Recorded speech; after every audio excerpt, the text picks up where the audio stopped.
right. So do you guys have any like not rules but like do's and don'ts? No, not really. We kind of just. Oh well, like when it comes to like talking about companies that you work for.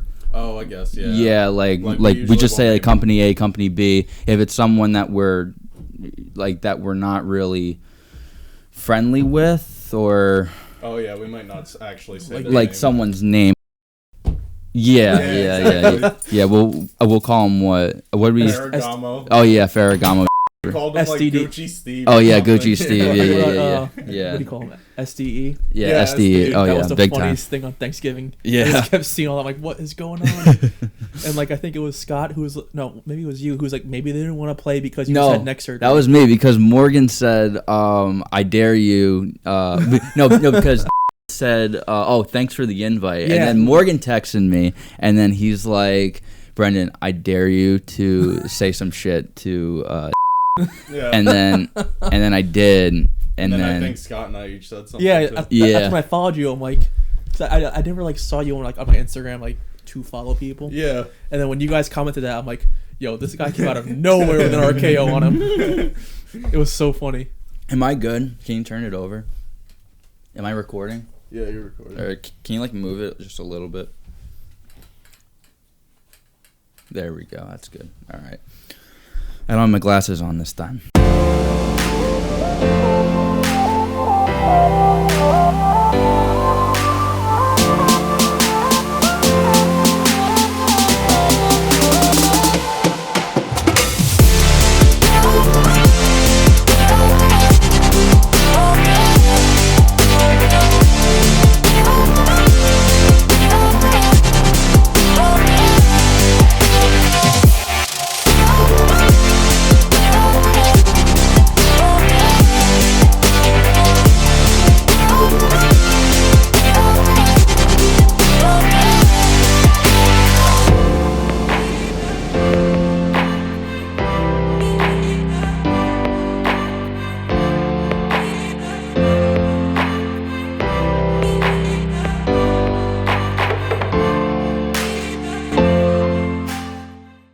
Just talking about how you found the wire brush in your thing. Did you guys see that thing with Cinnamon Toast Crunch? How the guy found the shrimp tails in it? That like scarred me. I know. Yeah. And I've been having Cinnamon Toast Crunch like all week. I know. And my mom, every time she walks by, she's like, "Is there a shrimp tail in it?" I'm like, I'm trying to eat breakfast. Let's not ruin it for me. I mean, on the bright side, if you find a shrimp tail, you could probably get a good amount of money in a settlement claim. Absolutely. That would be nice. Well, I mean, you can have shellfish allergy. Yeah, exactly. That's even worse. Yeah, like my friend Nick, he has like a shellfish allergy, and if he got caught with that, like I'm sure like his like throat would like blow up. That's like how there's like toys and cereal boxes. Like finding shrimp tails right now is like the best toy to find.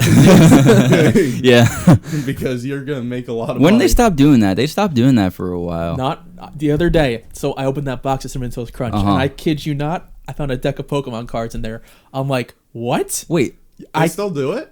Yeah, I didn't. That's awesome. I really did not think they did that. I didn't, especially either. with COVID and whatnot. I mean, it was a little deck of Pokemon cards. It's right in there. I'm like, oh, all right. Like maybe I just haven't been. I haven't been looking. Yeah, looking inside. I don't even look. I just take what I want and buy it and call it a day and go home and eat it. So Pokemon cards, is not just McDonald's. I guess. I mean, it's the 25th anniversary of Pokemon, so I think they're doing a bunch of advertisements. Yeah. Yeah, I follow a few Instagram like people like models on there, not models, but like self promoters, and they're like things. Like influencers. Yes. Okay. And their thing is all about Pokemon cards, and they're looking for all these different types. I'm like, and it's not like the new kind of Pokemon; it's the old kind that I grew up on, and I'm sure you guys grew up on, like Charizard and all that. So I'm like, it's kind of a good time to get back into it. Yeah, no, that's Scott and I did recently. But I watched that.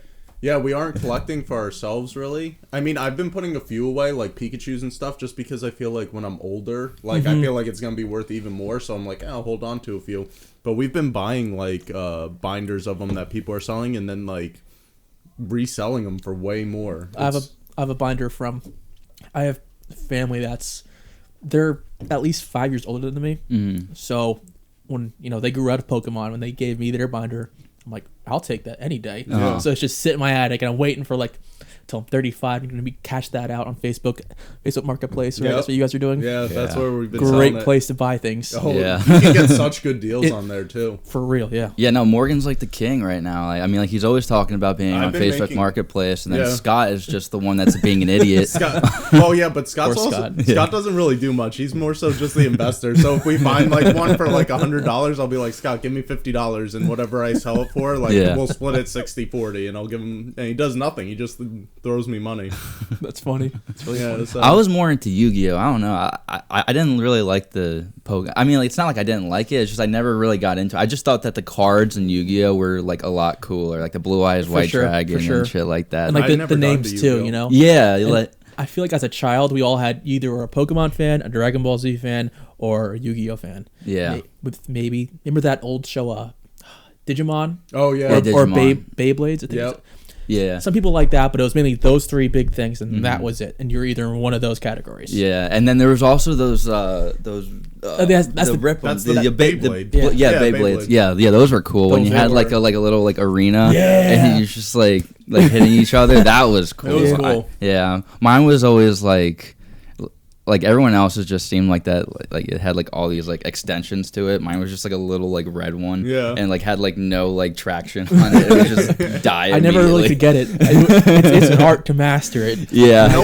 You know what other toy got really big? Do you guys remember those tech decks? Yes. Everyone collected those little skateboard things. Yeah. I had one friend who had like he was like a skateboarder type of dude, so he had all that skater tape, whatever it's called, the foot grip, and he had a Yoo-hoo. So my tech deck was a Yoo-hoo tech deck, and I would just go around. And I remember every single time in middle school, that's all you would do was just tech deck. Tech. And I don't know if you remember, but we used to go to Breakfast Club and like yes, I remember. Me, you, and another guy, and we would always just do it. And I think another guy, it was in the middle school, right? Yeah. And that was just the thing to do. That and what do you call it, yo-yos. Yeah, that lasted for a year. Got big for a little bit. Wait, like was it like a regular yo-yo? Yeah, or? Just everyone was doing like tricks with them. Yeah. And stuff. Oh yeah. And there's like a handful of guys who could really master it, but like I feel like each year of like your not childhood, but like your young adult life, there was a new toy, new gimmick, like hacky sacks. That was that was big. The teachers even had a hacky sack competition. People took that shit seriously. Yeah, absolutely. Do you guys remember those Tamagotchi things too? Never got into it, but I do remember that. I only ever had one. I remember, but you don't remember that? Tamagotchi. I mean, I've heard of it. Sounds familiar. That was a while ago. I think that was when we would have been in like elementary school. Yeah, but they were I was like in those. Fourth grade. Yeah, they were like those little things, and you had like a creature, and you had to like feed it and keep it alive and stuff. I'm not. It was like Webkins before Webkins. Yeah. Webkins were. That was another one. Everyone had a Webkin. There was like a barcode or something, and then you put it on the computer, and you got to like feed it or something. Feed it in a house and all that. Which reminds me of, man, we're going through a rabbit hole of just toys. Going downhill. The Pet DS Nintendogs. Oh, that was cool. There was like that Frisbee competition in it, and I was so good at that. I just remember a lot of people had Nintendogs, and I never got into that. No, I never, because you know how like there's the Nintendo SP, so it's like the size of like this phone, and it was like, then there was the bigger one which was wider. I never had the wider one, so my games were very limited. Okay. So I think that game was only for the wider version rather than the SP, which is the skinnier version. Okay. So I never got into it, but I do remember that was like a legit thing. You guys remember that like math like computer game where you like it was like like there was like it was just like a bunch of like mini games. You went through like this course, and like I don't know, like there was like this one where like it was like a squid, and like you had to like he had like a 2, and then you had to like make it equal to like the 6, so you had to find a 4 or something like that. No? I kind of feel like I remember that, but it was like an online like game on the computer. Was it online or was it like an app? No, it was like you went on the on like your school's computer because like the schools like encouraged it. Yeah, I forgot what it was called though. It was like math. I don't know. It was the only math game I remember or like website was I remember this one that the school used to have us play, and it was like if you It was like games and stuff, but Yeah. for every answer you got right, they donated like 1 grain of rice to people in need. Yes, I remember that. I remember that. I didn't know. No, I don't know about that one. That one I remember. I know. We used to use a website. It was called, I think, Cool Fun Math Games. Yes. was it? Yeah. Fun math games. And it was like That's that. what I'm talking about. And there was thousands of games that you could choose from. Like I Cool remember math that. game. Actually, no, it's not what I'm talking about. But That's yeah, no. the one I remember. There was that block game where like the block would just like flip, and you have to like get it to go in a certain, like it's a block. Okay, yeah. It could only go in like And you had to get it to land on a certain area. yeah, or it had to something. land on a certain like hole of a block and had to go down like this. So like it was hard and challenging, and like randomly at like 3 o'clock in the morning when you can't sleep, well when I can't sleep, I hop on and go through like Yeah. some nostalgia. Do you guys remember that the world's hardest game or whatever? That's the game I go on and play. Yeah, I still get mad. that was a tough one. And if you mess up once, you go back to one. Yeah. I'm talking about Fun Brain. Yes. That I Fun remember Brain. too, That's now what I'm that you talking say about. that. Like the map kind of looks like this. You know what I'm talking about? Yeah, now that you say the name Yeah, of the it was app, I Fun remember it. Brain. Yeah. Yes. And then they had this thing called Potropica. Pop Tropica. My brother was a Yeah. big nerd in that. Yeah, I used to play that all the time. It was like if you didn't play Club Penguin or RuneScape, Oh. you played Pop Oh, Tropica. yeah. See, I was a Or weird. WoW. I think I was weird because I never played RuneScape. I never did Club Penguin either. I think I was weird. Yeah, I don't know. never played Club Penguin. It was always RuneScape. I did Club Penguin for a little bit. But I think Scott just got back into RuneScape or something. There are people who I know like they're my Yeah. age who still play. I remember that was like huge. I Like, remember people took that shit seriously as You well. were like you were either a member, so you were $5. You were paying $5 a month, and like you ran that place. Like if you came across a member, you're like bowing down. If you were the free version, and I was in 5th grade. So I was free, you know. Yeah. But I remember playing RuneScape. It was a lot of fun times. Like I met I didn't meet, but like I would interact with some cool people, Yeah. family, friends. It was fun. It was like, you know, there was no iPhone to instant message. Okay. And I was in 5th grade, so Facebook really wasn't an option. Mhm. Or in MySpace, I was again too young. But RuneScape, if I want to talk to you, I would like, I would call you on my house phone and be like, "Hey, go on RuneScape." Yeah. And we would just instant message the whole time. I remember that, like, when I was younger, if I got, like, in trouble or something, got my phone taken away, I still had my iPod, and the way I would talk to people was through Words with Friends Messenger. Oh yeah, yeah, yeah. Oh, Yeah. Sly. That was how I did good. it. That was good. That was good. Hey, So a little while ago, I saw that you had like a dog in like your story. Is that like a new pup or? it's my girl's pup. She okay. got a little I think Chihuahua pump or How long ago? Like did she just get it? yeah, she got it last weekend. It was only 10 weeks old, Okay. and at 10 weeks old, its head is the size of a golf ball. like I'm we're guys, and I don't really like small puppies and whatnot. Yeah. But when I saw this thing, I'm like, oh boy, hold up a second. Like, and her favorite activity is to lay on your like upper chest, wrapped in a blanket, so it's like an infant. So I'm like, That's gonna be your baby. I'm like, shit. Like, my heart. This is the weight of my heart. Yeah. My puppy, I always said, I was like, there's no way I'm getting like a Chihuahua mix or anything. And then my family fosters dogs, and we got this one group of puppies, and boy. I just fell in love with them. So now Something about it. Now I have a Chihuahua mix. So. Yeah. And I wasn't a fan at first. I was telling her, I'm like, I don't think you should get it. Like, they're known for being nasty and whatnot. Yeah, they are. But like, you know, dogs they're nasty if their owners don't really train them. Yeah. You know what I'm saying? Like, you get what you give. Yep. So if you're nasty to it, it'll be nasty to you. Like I have and their dogs, they don't shut up. Yeah. They don't shut up, and I say nothing. I don't. But they clearly didn't train them. You know, Yeah. and it's just it goes to show like training it is a very very important part of who they become. You know, you want them to feel loved and like accepted in the family. So. Yeah, I mean, there's no such thing as like a bad dog. Yeah, But, yeah. I mean, some dogs have like issues. Like some dogs have like separation anxiety. So if you leave them alone, like they'll bark a lot and stuff. But that's stuff you can work through. Or like you kind of just know that, and you find ways to work through it. But like Chihuahuas, they're known because Chihuahuas and Pomeranians are known for getting attached to one person, one or two people, and then being extremely protective. But that's all socialization. If you socialize them while they're young, you'll be good. Exactly. My mother has a friend, and her son plays lacrosse, and they travel all over. And she has 2 dogs at home. She's like, "Can you dog sit them? Like, you could sleep over my house, dog sit them. Just feed them this, that, the other. I'm like, all right. It was a pit bull and a French bulldog. Mm-hmm. Let me tell you, that pit bull, I don't know how she didn't want to kill that French bulldog. Because, he was a puppy. He was adorable and whatnot. But, damn, I love those dogs. He was an idiot. He really was. Like, he'd be locked in his cage, and he would poop himself and then eat it. And then at 3 o'clock in the morning, I hear the pit bull bark. I'm like, she never barks. So I go out. She basically was barking to tell me he's eating his own poop. Yeah. So I'm like, you're a good dog. Yeah. And him, I'm like, dude, you're an idiot.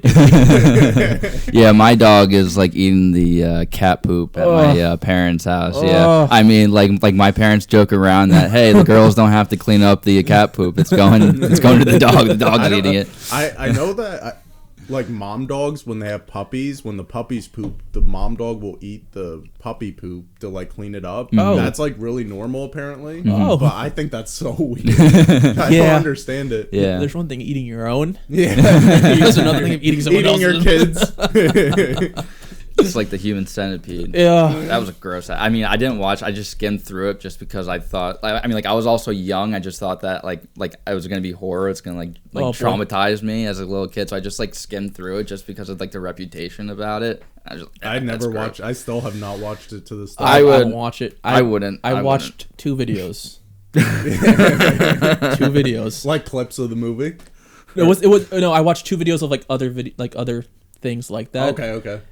And anytime someone's like, "Oh, you gotta watch this," I'm like, "No." And if I do, it's like 4 o'clock in the morning. I'm going incognito on my phone. I'm like I'm half looking away, being like, "I know something's gonna pop out and make me shit myself, or I'm gonna be like terrorized." But no, there was like a boom in people getting dogs like during the pandemic. Absolutely, because everyone was home. Yeah. We've been flying through dogs. Mm-hmm. Like we'll post for the rescue. We'll post them, and then they'll have like at least 30 applications for one dog that same day. It's crazy. I think like the memes are kind of like started it because it was like like a dog is happy because my human is like always home. And then I feel like we kind of felt like warm-hearted as people that didn't have dogs, being like, okay, like I can have a dog and I'll be be able to be there for them and be able to train them like since I'm not gonna be away at work. But yeah, I got a dog thinking that same thing. And it's a lot of work. It's a lot of work, but I think it had to do with people being like bored inside, lonely, and all that. But something to do. The thing that was tough about having a puppy in the pandemic was you were kind of limited with the socialization you could do with them. Mm-hmm. And that's key. Yeah, a lot of these dogs are gonna have a rough time after because they're pandemic puppies. They're just used to being like in the house or maybe go for a walk right outside, but not like going to dog parks, not I don't know, like Zigmeisters. You could bring your dogs to Zigmeisters and stuff. Like no one's been doing that. So, but even walks on the street, like people. 2 years ago, people were going for walks more in the street, passing by each other, not caring, and maybe like their dogs would like sniff each other. Yeah. Now you see a person on the same sidewalk, you're either cross or something. Exactly. Mm-hmm. So there's no interaction. The dog will see the other dog, but it's across the street. There's not really an interaction. Yeah, that's one of the nice parts because with Wilson, I've been able, with all the foster dogs we've had, I've been able to like socialize him with those dogs. But the thing I'm nervous about is with other people because I haven't been able to do that too much. I bring them out with me. Like if when I was working at Heath, I would bring him to Heath, and when I picked up my paycheck, so he could interact with people there. But now that I'm not working at Heath and I've just been working from home, it's just he's kind of just hasn't been socializing with actual people other than my family. But I'm sure it's a lot easier now, like during the pandemic, where it's like like you're home and training. It's been easier with training. Like he's really good with tricks. He listens to me well. And you're also in like that environment with a bunch of dogs. Like your family has a lot of dogs too, so it's also really good for the dog as well. The thing, I don't know if your girlfriend's having the same problem, but with Chihuahuas, for some reason, he does not like going outside. So I had to train him. He's really good about it, but I had to train him to go on like wee pads because he does not like going outside. He goes outside for like a few minutes and then he's right back at the door. He does not. Yeah, her dog, again, it's only 10 weeks old. Yeah. So it's really small. And luckily this week it was warm for sure, but the ground still really hasn't caught up to like the air. So when the dog goes outside to go pee, it's going from sidewalk to grass to go pee. And I mean, it's a baby, so I understand that's going to prance. Yeah. But like maybe because it's cold, but it does not like the ground so much that the dog will literally try hopping on your shoe. Yeah. Not to pee, because it knows like not like don't pee, Mm-hmm. but like it does not want to stand on the concrete. It Yeah. wants to stand on your foot. Go pee, hop on your foot, and then pick it up and bring it inside. Yeah. And you're 100% right. Yeah, It's, I don't and know it's so if odd it's to the like Chihuahua in him or what, and but he the wee wee pad. She Yeah. doesn't pee in your hand or in the blanket. yeah. She pees on. So she knows. But I think you're 100% right on that. I think it's just a small dog thing. I think small dogs are just more so inside, because all my big dogs love going outside and playing, but for some reason Wilson just because my girlfriend has another dog. She has a black lab, and I jokingly told her mom, like, you don't need a snowplow when you have this thing, because this thing just because the dog is a short, kind of thick dog. Yeah. I'm like, this dog just barrels through just snow. leaves a path behind him. Yeah. When it snowed, 30 inches Yeah. a month and a half ago, the dog was like just jumping in and out.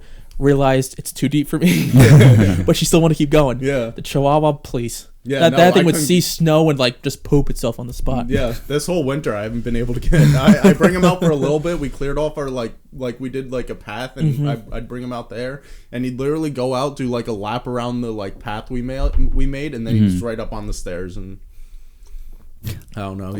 That's the one tough area I've been having with him, getting him to not use the wee wee pads and to go outside regularly, because he will go every now and then, but How old's your? he's like, I think he's 7 months now. Okay. So he's still pretty young. He's still a puppy, right? Yeah. Aren't they like puppies until they're like what, 1 or 2? Yeah, 1 or 2. Yeah. So Pandemic pups. I have one too. He just turned 1 on February 4th, so he's like a month. I mean a year and 1 month. Yeah. So, yeah, he's a little trouble. He's a little dumbass. Yeah, he's been. that's just it's a guy. Yeah. That's just the word to describe him. Yeah. He's such a dummy. Like honestly. Like you saw those not mine, TikToks of the dogs like with the big ass sticks running into the door door. frame. Yeah, yeah. And, like at first I'm like, oh, I don't have a dog, so I never had a dog, and my neighbors never really had a dog, so I never really got to experience a dog. So when I saw the little Chihuahua do that, I'm like, oh, it's a legit thing. Like they actually do that. And that Frenchie I told you about, Yeah. he did the same thing. He had one of his bones was trying to get through a narrow way, and bang, all you hear is the bone hit something. I'm like, dude. Hey, they'll clean up for you. Yeah. I mean, you like spill something on the floor, hey, it goes to the Absolutely. dog. You don't- no Swiffer. When I dog sat, I had the weird, like how you were saying how the Chihuahua will like step on your shoe, kind of. When I dog sat for this black lab, and he was so weird because for some reason he would not step on hardwood floors. The family had to put like those little carpets down, and he would like jump from carpet to carpet. He would not touch hardwood floor.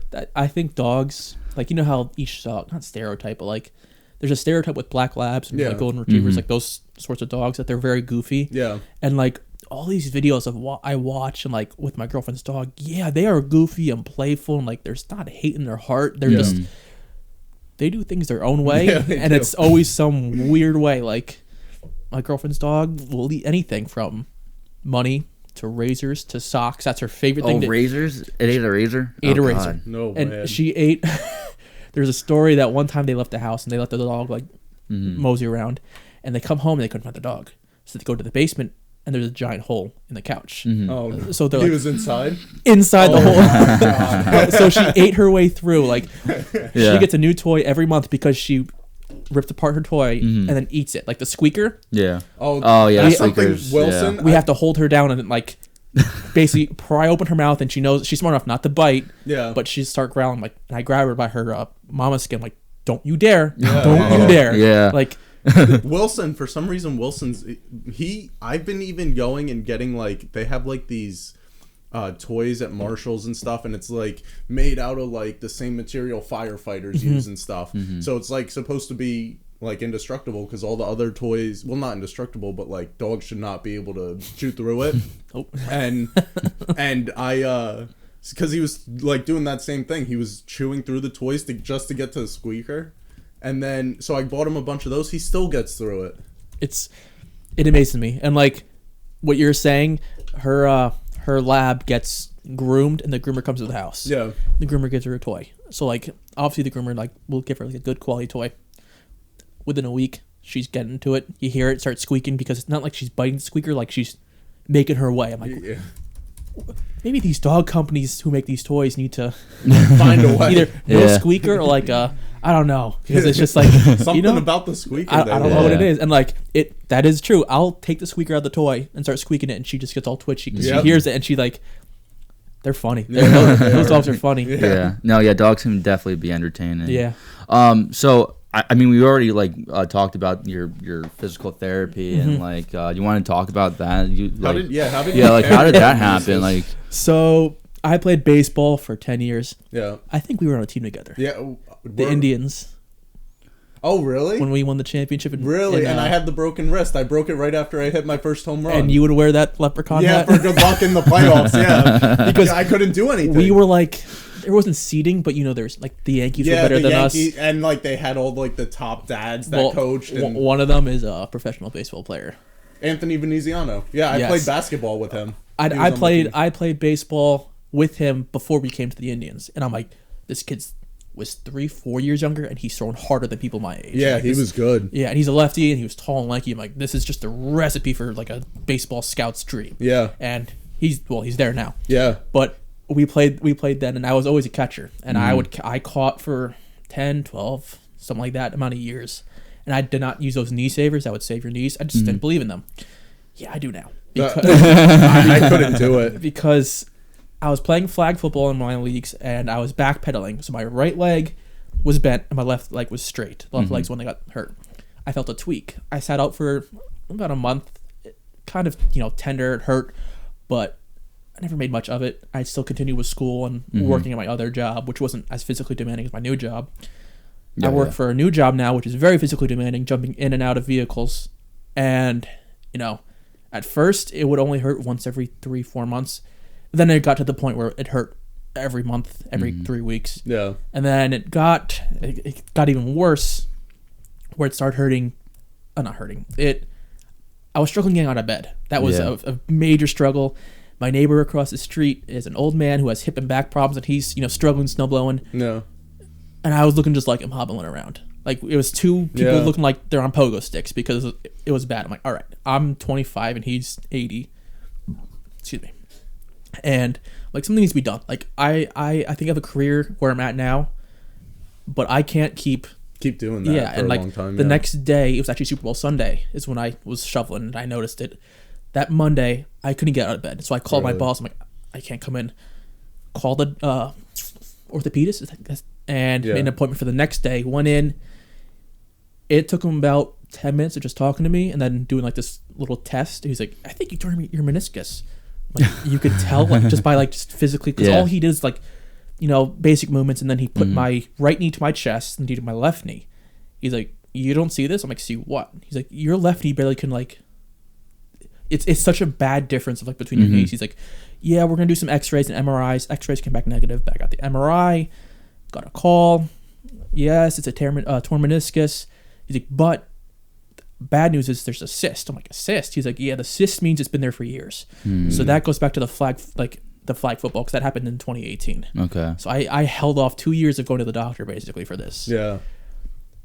The surgery went fine. He got rid of the cyst, because the cyst was from basically it being torn and fluid just building up because of there was a hole there.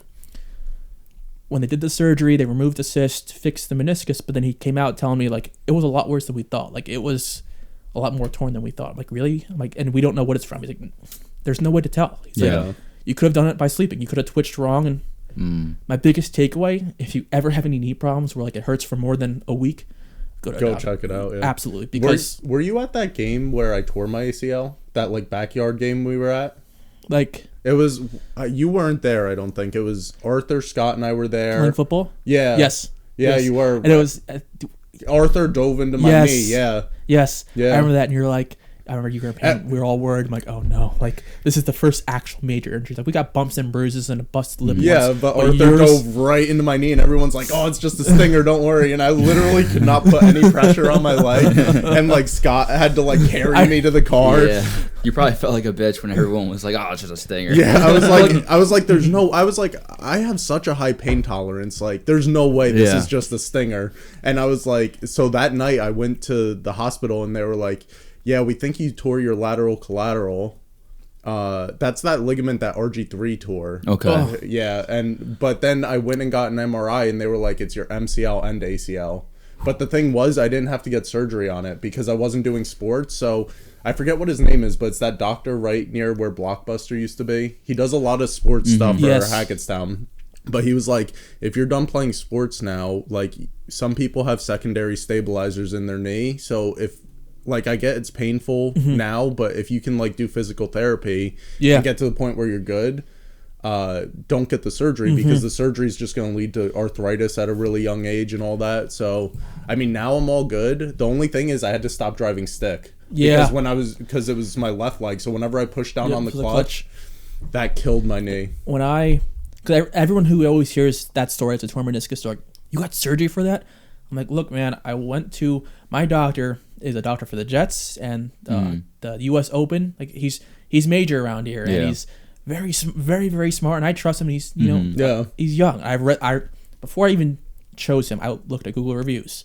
He had 4.9 stars out of 5, and he had over 150 reviews. I'm like, this guy clearly is the real deal. Yeah. So I did my homework, and if he says it's torn and I need surgery, I need surgery. Yeah, you listen to what the doctor says. He doesn't want to waste my time or his time. So he probably chose it because he knows you have a physically demanding job. I told him, I'm like, look, sir, I am. It's hard, and there's a lot of pressure on my knee. Yeah. And he's like, all right, then let's progress with this. Let's move on. Yeah. And we did, but no one ever not believes, but really takes it serious that I had to get surgery on it. Yeah. But there are cases like that wrestler, what's his name, who just won the state national title. He had the 2 torn ACLs. Spencer Lee. Okay, yeah. He had 2 torn ACLs and still wrestled. It's possible to walk with torn ACLs. Yeah. It's just there's been football players that finished games with torn ACLs. Philip Rivers played with a torn ACL. Yeah, he finished the game. Darrelle Revis, when he tore his ACL, 2012, I don't know. But whenever he tore it, it was against Houston, I think. He walked off the field. Yeah. And they're like, oh, yeah, it's torn. Even Achilles. There's been people when they tear their Achilles, they walk off. It's just, I think everyone's body is just different. Absolutely. And I made mine worse. I never checked. Yeah. I was afraid. I didn't take it serious. Then I got afraid. You need to get ahead of the game. And that's my biggest regret. I will tell anyone that, if you, my girlfriend's dad tore his meniscus, but he's a teacher, so he could, sit. Yeah. There's no sitting at my job. You know that. Yeah. There's no sitting, and it's. If you're doing it physically, like my job now, and like I was a waiter even before when I first tore it, but it was just walking for me. So once it healed and the swelling was gone, it was fine. If I go to cut, my knee will give out still. Yeah. So playing basketball or something, if I'm doing that, it'll give out every now and then, but just walking I'm fine. So but if I'm lifting stuff, I'm sure even just driving stick, if I was like I'm gonna drive stick until the day I die, I would have had to get surgery because it killed my knee. I got my stitches out on Monday, and he was like, you can kind of live a normal life, when you sit you can bend it, so I can now eat. I could go to the bathroom somewhat normally, which is very important because going to the bathroom, dropping it with a straight leg is very very hard, especially as a guy. Very difficult. And I'm like, so I can live a normal life. He's like, you don't have a stick shift car, right? I'm like, no. He's like, okay, then you're good to go. So when you said that, 100% makes sense. And I asked him, I'm like, look, doc, I just got my motorcycle license. I want to ride it. What's the timetable? Yeah. He's like, well, we have to work on stabilizing your knee. He's like, your bike's a big bike, and I'm like, yeah. He's like, okay, we have work to do, but there is a timetable, and with a motorcycle, as you know, you shift with your foot. So I have to obviously build up foot strength, but I should ask him about driving a stick shift car because I do, I'm working on learning how to drive, but if I can't drive because of this knee, there goes that. Tough. It was tough. It wasn't bad if I was driving short distances, but when I would be driving even just to Warren County. This is a good area to drive stick. Yeah, because there's not a lot of stoplights. If it's not by traffic. Totowa, I could not drive. You're on and off the whole entire time. That would destroy our knees. Yeah, no, it was terrible. I would feel this It'd be sharp burning in my knee after driving it a while, or if I was in traffic or something. It was terrible. And that, what's funny? When I first tore my ACL, I was good. I was like, okay, you know what? It's like I hurt my knee. At first I didn't think it was a torn ACL. Because Arthur dove right into it. I was like, I probably like have a fractured kneecap or something. Like it'll take. But then I was like, when I got home and like I was like, holy shit, it might be the ACL. I started crying because I had just gotten my car, the WRX, and I was like, and that was like my dream car when I was younger. So I was like, I'm not gonna be able to drive my car for so long, and then it ruined it. Oh damn! That was like the one thing that really upset me when I hurt my knee. That's when I found out. That's heartbreaking. Yeah, it was when I was told I can't. I just got my license for motorcycles in September or October, so I had like 2 months to ride. So which is nice, but like I wanted like the warm weather. Yeah. When this happened, and I asked him like, I probably can't ride until like the end of the summer, right? He's like, probably not. Yeah. Well, it sucks. I wanted to go home and cry because that's like I'm graduating from college. I was very proud of myself, but getting this license, it was all me. Like there was no help. There was no parents to like say you need to do this. It was me. Yeah. I had to follow these rules, take this test, and all. I was very proud of myself. Yeah. And when that happened, I was like, oh, it sucks. Man. Yeah. Like it drives you down. It was definitely a smack to the ego for sure. Yeah. Yeah. Damn, we're getting old. I know. Yeah, we are. That is what I say. I'm like, I'm like, damn. I mean, like older people are gonna like watch this and be like, "Fuck you guys." You're still in your 20s. Yeah. Yeah, I don't know. The other day I like slept on my neck wrong, and like I still have it, and I'm like, holy shit, I'm getting old. Like that's never happened to me before. I was sleeping wrong for like I had like 6-7 pillows. Like I would just make a fort and like dive in. Yeah. And then my neck hurt. My mom was like, just sleep with one pillow tonight, see how it is.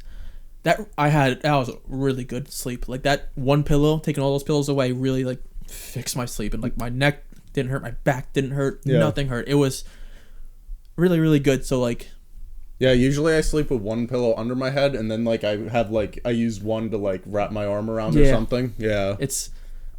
I would definitely like anyone who has like neck problems, fix how you sleep. That should be like the first thing. Yeah. That makes sense. I mean, I'm lucky. I've never really actually had anything serious done to me, really. I also think that it has something to do with me being like active like all my life. Really, only 1 year of my life I was not as active, and I wasn't like exercising. I mean, my body's been really durable. Like when I was younger, I broke my wrist playing football. That was right during our season. And then I fell out of a tree like 30 feet and I broke my wrist. But I mean, even the knee, like it's not like the knee just randomly snapped. It was because there was a reason. Someone dove into it. So I mean, my body's been pretty good. But yeah, I also think that I'm pretty good at bracing myself too, and falling. Well, the thing was, I didn't expect to get someone dive into my knee because I was we never on play defense. like that. Like we don't ever, we always say no headshots and no knee shots because that's exactly what happens. Yep. And there's no pads, so there's no way to brace at all. Yeah. And I was on defense. Like if I was on offense and someone was coming to tackle me, like maybe I would have expected it. But like I just got in front of him and I was on defense, and all of a sudden he dove. So I wasn't expecting it at all. Besides you, the worst injury we ever really had was a concussion. And Scott probably had a concussion this year. Yeah, Scott plays. There's playing at 100%. There's playing at 110%. Scott was on a whole other level. Like I've never seen anyone like just go ballistic like that. But I think I had a concussion once, and that was this is embarrassing. Actually, no. My friend is like 6'4", 6'5", and when it was a jump ball, I was defense, he was offense. I'm 5'11". I jumped, no way. He caught it, but when he landed, I landed first, and then his elbow landed on top of my head. Oh, and like when that happened, I just saw like black and white, and like my bell was rung. Like whoa. Yeah. I never expected that at all, and that was that would never ever. That's once in a blue moon type of thing. Yeah. But like, we've never had like, you'd pull your hamstring if you didn't warm up. Mm-hmm. But whenever we show up to the field, I'm like, warm up. Like, especially now that we're getting older. Yeah, like, exactly. I was just about to say that. One thing when you're 16 and just go out there 110%, that's one thing. Yeah, now that we're 20, early stretching 20s. is really important. Warming up, like I tell people get there at least a half hour and just throw the ball around because then you're using everything, your hips, your body, loosening up. Exactly. That's the least you can do. And also, I tell them, always hydrate. Always. Oh yeah, hydration's good. That's just before you play, because you'll go pee midway. That's fine. We're guys, we can go anywhere. Yeah. but it's good for your muscles. It wakes them up. It gets them ready for. That was one thing that I had an issue with when I played football in high school. Like I was really bad at like hydrating myself, and also there was a time when I had to fast for Ramadan. Mm-hmm. I did that for like 2 years when I played football. When Ramadan came in, like the last 2 years of high school, I'm just like, fuck it. Yeah. But no, like there, like that's one bad thing. Like I was not well hydrated, and I didn't really perform, at my highest ability, like in practice and in games. It's so key to keep hydrated just as a human. Like ignoring sports, but like for your regular work day, for anything, even if you're like a stay-at-home mother, that's a job in all in itself. Yeah. But you have to always drink. Like I used to have such bad headaches in high school. Like I would throw up because I just would get so bad. Like I'd have to go in my room, all the lights would go off, I would have to lay down, I'd have to get a cold rag put on my head, and I knew I was gonna throw up within the next hour and a half. And it got to the point where my body, I knew when it's coming. Like it was a weekly thing at that point. So I never actually played football in high school because of that. Like I didn't want to throw up on the practice field in front of all the boys. Yeah. I mean, but that like that happens. Like it happened a lot. People like throwing up. Like it don't like during double sessions. I would say it wasn't like daily, but there was always like 2 or 3 people within the week that would throw up or like just have like a heat stroke and just like pass out. And my headaches, I haven't had that since I was in high school, and I'm way out of high school. It's all because I wasn't hydrating. I have to drink at least a gallon a day, at least. It got to the point where I was drinking 2 gallons a day, and that was bad because I would go to the bathroom every 45 minutes. Yeah. So when I was in college classes, the professors would get mad, but I had to. I would go to them and be like, "Look, the way my body is, I need to keep hydrated. I have to bring this jug with me. It goes wherever I go. And I get looks. Back in the day, people used to think, oh, douchebags carry these jugs to the gym. Oh, And I'm like, I'm not a douchebag. I need to. Otherwise, I drink half a gallon just going to the gym, working out for an hour. Yeah. And that's not including leg day. Leg day is a whole other thing. As you know, leg day. It's rough. I have like trouble like breathing like when it comes to leg day. That's just because of how hard it is for me. And I leg day, half the actual leg day is me just like stretching and warming up because it's gonna be hell the next. But I always tell anyone with anything, hydration is your best friend. Water. I used to have such a weird problem in high school. I think it was because I didn't eat enough. Because when I was in high school, I first got put on. That was when teachers first told me like you need to go get checked for ADHD because like I was just disruptive in class. So the ADHD medicine, when I first started taking it, it like kills your appetite. You have, like it's also used for people that have binge eating disorders and stuff because it takes your appetite away. So I don't think I was eating enough. So like there would be times where I'd get up from like sitting in my desk, or like if I was at home, I'd get up from bed or something, and like I've got tunnel vision, like it just slowly started blacking out, but it wouldn't be to the point where I fainted or anything because I still felt everything, and I like would still be standing, and then it would just slowly come back. It was the weirdest thing, but that was because it was probably because I wasn't hydrating enough and because I wasn't eating enough. Self-care is so important. There's 3. There's hydration, keeping up with your food, and mental. I always. The other day, I texted my friends, all of them being like, how are you doing? Like, how, not like business you, not money you, not family you. How are you doing? Like, if you're not okay, because like, the way the world's going, it's tough right now. Whether you believe in the pandemic or not, you're still locked in your house. You're still following these rules. Like, you still have to go out wearing masks. Otherwise, you're not getting anything. Yeah. So I'm like, how are you doing? Like, if you're not okay, let me know, and then we'll talk about it. We can do things. Yeah. I'm not trying to be a therapist. I just want to know how my buddy's doing. Yeah. And that's. Because she has men. That's a major thing with men. Oh, yeah. We hide it. Yeah. You're not like, if you have, you guys have sisters? I have a little sister. Yeah. So if you're walking with your sister, as a little kid, 5-6 years old, you're walking with your sister, you both fall down. Your parents go to your sister first. Sisters, hold her, care for her. You gotta be a man. Which is fine. But with you, you're okay. Shake it off. Even if it's not even be a man, it's okay. It's okay. Yeah. Yep. But like, she's comforted, and you're.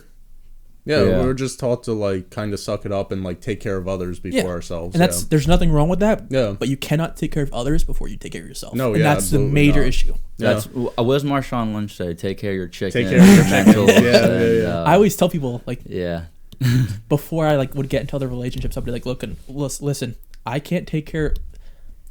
We can't go anywhere as like a couple if you don't care for yourself. Yeah. Because if you like, if you're not happy with yourself, you're never going to be happy in a relationship. That's exactly it. Yep. Exactly. Like how it's good. We're fine there. But yeah, no. Yeah, I always tell myself like I gotta like know how to take care of myself before I can take care of anybody else, and I do want to take care of other people. Like that's like me. I'm like a very generous person, but I mean I have to take care of me first before I can do anybody else too. Especially when it comes to mental health. Like I had anxiety probably like since 8th grade was when I first started noticing it, but I didn't like speak up about it until I was out of high school already. Because, I never knew about anxiety at all for like. I thought it was. Yeah, no. I really was like. Yeah. I don't want to say I was blind, but it was not innocent. It just wasn't brought to my attention like it is now. Like, most people I know have it. Yeah, and it's completely normal. Like I'm convinced people that are part of my family have it. Yeah, and it's just wasn't like back 20 years ago. It really wasn't a thing. No, people just thought you over worried and like you were just. And there's one thing to over worry, and there's one thing to like have anxiety. Yeah, and like when it really got to its worst was probably like 2.5 years ago. And like I had anxiety before, so like my main thing is like health anxiety. So I'm like a hypochondriac, especially when it comes to stuff like cancer. So like there were times where like I would pull a muscle in my back, but then my brain would convince me, I was like, oh my god, you have kidney cancer or something, and I would just like stay up all night researching it, like what I have to do, and it was a pulled muscle. And like now that like I take medication for anxiety, like if something like that happens, like I can tell myself like it's a pulled muscle. And there's like, are there like techniques that you can do to like not calm yourself, but like really stop yourself from going down that rabbit hole?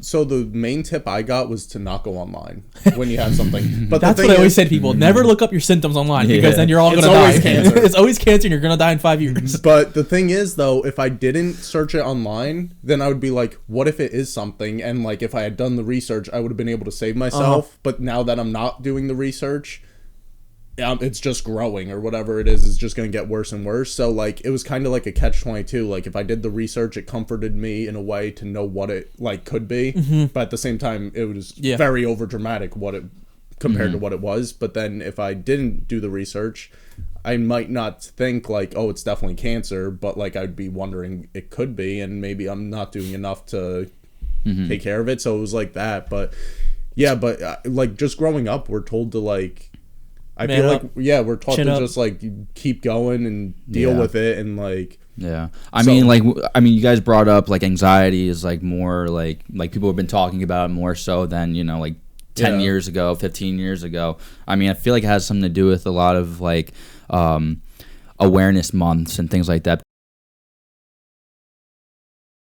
So I think like once you like do that, you go into the topic of anxiety and depression and things like that, and you realize how like important that is for like an individual, and how that affects somebody. I think there's just so much more research being done now, so it's more of a thing and now. It's being broadcasted too. Like I never knew that the highest like both all the genders in the world, that males there's more the male suicide rate is like doubled anyone else's, and I like higher. Never knew that at all. But like hearing about it, I'm like, that makes sense, because like, guys are taught to bottle everything up and go out with your chin up. You can do it, like there's always a solution. And there is always a solution. But sometimes you need help getting to it. And we were never told as kids that it's okay to ask for help. It's okay to cry, because we need to express our emotions. Like that's human 101. And that's like crying and stuff. That's your body like getting you through it, kind of. It's like your brain telling like, you. Crying when you're sad and crying when you're mad are two different things. Crying when you're mad is just like frustration and stress coming out. Crying when you're sad is like something traumatic happened. But you always happy crying. That's another cry too. But I've noticed you always feel better after you cry. Absolutely. It's just the problem isn't as bad as after you cry. And I feel like it's just your body knows how to like regulate those emotions and just let out those emotions. But even like when I first got diagnosed with anxiety, after a while I was like, you know what, like you shouldn't be dependent on medication, so I stopped taking it. And like I feel like that comes back to like us being taught to like just deal with stuff and not like let it stop you, I guess. And then like a year or two ago, it was the worst thing. It was, so what started it or triggered that like those 2 months of anxiety where because I pulled a muscle in my back and I really believed that I was dying, and like I was just like, I never knew it was the worst anxiety I've ever had because it had such a physical impact on me. Like my vision was blurred, and like having those and not realizing it was anxiety that was causing that, I was like, holy shit, why is my vision like randomly blurring at some point? Is that why is that when you like found out like you've discovered anxiety about yourself? Or? No, because that was after I'd gotten diagnosed. So I had already had it, but I had never had it to that extreme of a level. Yeah. Where it literally crippled me. Yeah. Like I was just in bed all the time. Like I really, really believed that I was going to be dead in like the next month. I thought that I had some kind of cancer. That's crazy. Like, that's crazy. Your brain just really tricks you. Our mind is so powerful. Our body is so powerful. Yeah. We, like, you know, they always say like we only know like 35%. Like yeah. we only use like 35% of our brain power, which is like really scary to think about. Yeah, like, long term, like. There's not crazy, but there's doctors and scientists who say we could like if we knew how to use it, we could like levitate things. I'm like, what else? What else could we like brain wise could we do? And the fact that your brain was tricking you like that. And like it just like, and you can tell yourself like, okay, it's probably just a pulled muscle, but then your brain finds a way to trick you into like no, and it kind of makes sense because it's probably like a survival tactic. Like, fight or flight. Yeah, exactly. So like it's probably like expect the worst so that you can take care of it. But it's crazy. Yeah. I never knew until that point how like crippling anxiety could be, because for like a month straight I was going to the doctors and like they were like, oh, maybe it's just like maybe you have like a virus or something. So like they were trying me on like different medicine and like they could not figure out what it was. And then finally like my mom was like, well, have you been taking your anxiety medicine? And I was like, no, I stopped like a while ago because I felt better and I didn't want to be dependent on medicine. And then she was like, well, try that. And like so I had like extra medication from when I took it, and I started taking it again. And after like those 2 weeks where I finally was like, okay, let's give this a shot, felt 100% better. I was back to normal. Yeah. That's crazy. It's crazy. It's like, absolutely crazy. Medication is a really cool thing and a really bad thing. Yeah, because people prescribe it wrong too. I totally get like not wanting to depend on it. Like with my surgery, I don't want to take that many opiates. Like that's scary. Oh yeah, I took it when I needed to, but like after day 2 or 3, I'm like, I'm taking it once a day. Yeah. Before I go to sleep to kind of knock me out because sidetracking a little bit, I could only sleep with it, straight and elevated. Mm-hmm.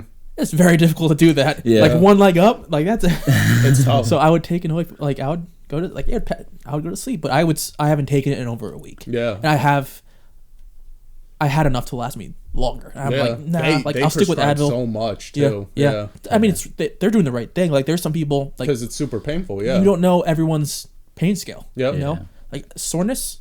I'm used to that. I'm good with that. Yeah. It's the pain where I'm like squinting, like that. Yeah. That's where I need the help. Yeah. But Advil, Tylenol, that all kind of works. There was only one time when I was on opioids, and it was when I had like my wisdom teeth pulled out, and I got my wisdom teeth pulled out on Christmas Eve, and I was on opioids like on Christmas Day, so I was all sorts. He was really happy. Were you a child or like a young teen? No. This was two Christmases ago. Oh, yeah. You know what's funny? And then you have family around you. You're just all drugged up. Like, sup, man? When I tore my ACL, that was one of the times I got put on opioids, and we played on Christmas Eve. So Christmas Day. I was on opioids too. You're going around like, what's up?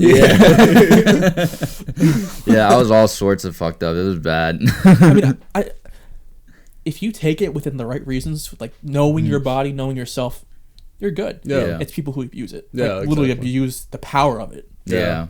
That's bad. Because, and I understand, like, doctors, like, prescribing a good amount, too, because, like, when I first got my wisdom teeth out, they didn't prescribe me any opioids. They were like, you'll be fine. So they were like, take Tylenol. They didn't. I got it. That was the first time I ever took it, was with the wisdom teeth, and it worked. It helped, yeah. But my mother kept me away from it. I was a child when I got my wisdom teeth taken out, so she's like, I don't want you on it for that long. Yeah. Which don't always agree. Cause like, if I'm in pain, I'm in pain. Yeah. And I was a child, so like, I help me out. So, like, that first night after I had gotten it, I was in so much pain. And that next morning, my mom had to go back to the doctor's office to get a prescription because I didn't sleep at all that first night. Yeah. It was so painful. So, I understand, like, and I get what the doctor was doing. He was like, if you don't have to take it, like, I don't want you to, like, risk taking opioids. But at the same time, that night, it was torture that first night. So, I understand. It's just, it's such a, even with mental health stuff, like, you want to help people.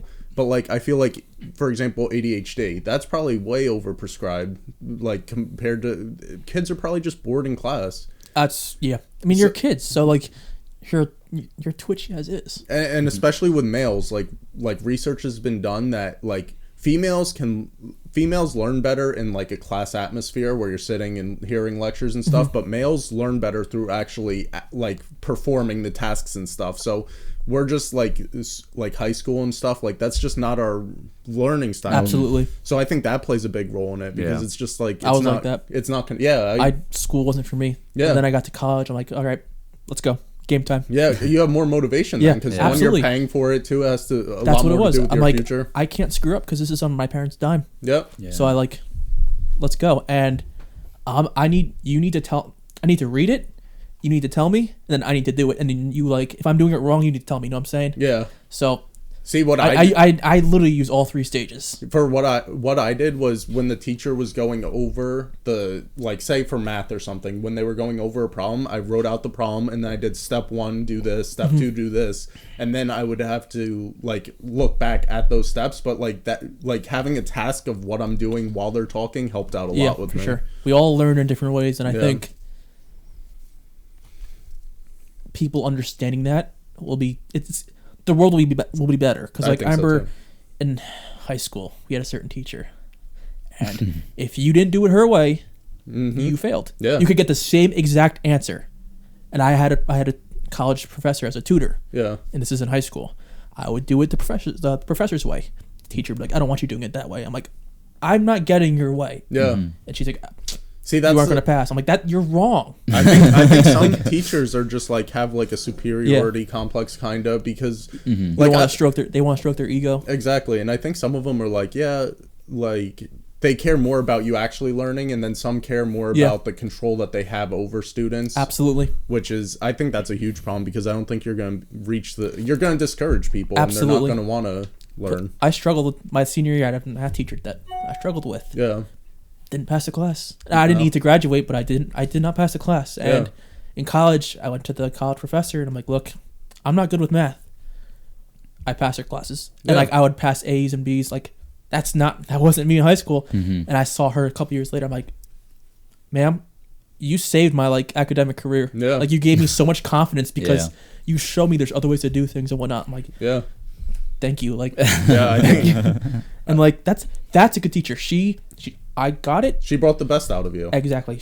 Friendly, which is, you don't have to be friendly, but, like you said, helpful, and exactly. There's more than one way to do anything, really. Yeah. And some teachers just have to be willing to be more open-minded and accept that. Yeah. Totally get that.